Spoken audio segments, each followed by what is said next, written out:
Okay, mga engineer ko, nakikita nyo to? Ito ang project natin. Itong cementerio to, simula dito hanggang Cavite, gagawa tayo ng tulay. Umpisa natin sa cementerio kasi gagawa tayo ng ghost project. Okay? Ikaw, engineer, alam na gagawin mo.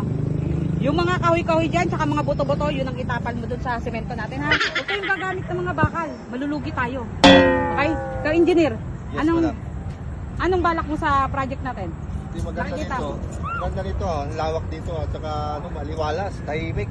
Tahimik yung proyekto natin. Pero kailangan hindi tayo malulugi, ha? Kailangan Oo. paldo tayo lagi. Kailangan paldo tayo. Dahil kailangan natin makabili ng sasakyan na may payong. Ganyan. Saka yung sasakyan na may wine. Kaya ng wine.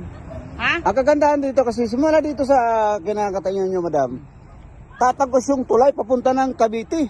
At saka, kaya tinawag natin to na ghost project. Kasi cemetery agad yung madadaanan. Makikinabang dito, lahat ng kababayan natin napatay. At saka ano, walang maninita dito. Walang maninita. Tama. Yeah?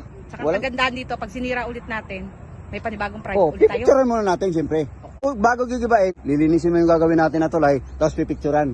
Tapos yun na naman ulit ang panibago natin project. Tama. Magaling ka. Engineer, napakatahimik dito. Alam mo bakit? Oh. Sementeryo to. At saka walang magrereklamo dito kung dito ka gagawa ng proyekto. Oo Paldo nga. tayo dito, paldo. Tama talaga si Papaldo Foreman. talaga tayo dito. Yun ang mga gusto kong project.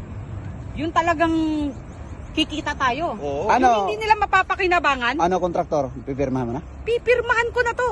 Tapos ang usapan. O ano? Teka. Engineer, nakita mo ba si Foreman? Wala, may baka nandun. Saan na kaya si Foreman? Uy, ayun. Foreman, anong ginagawa mo dyan? Sinurvey ko yung lugar. Oh, kamusta naman?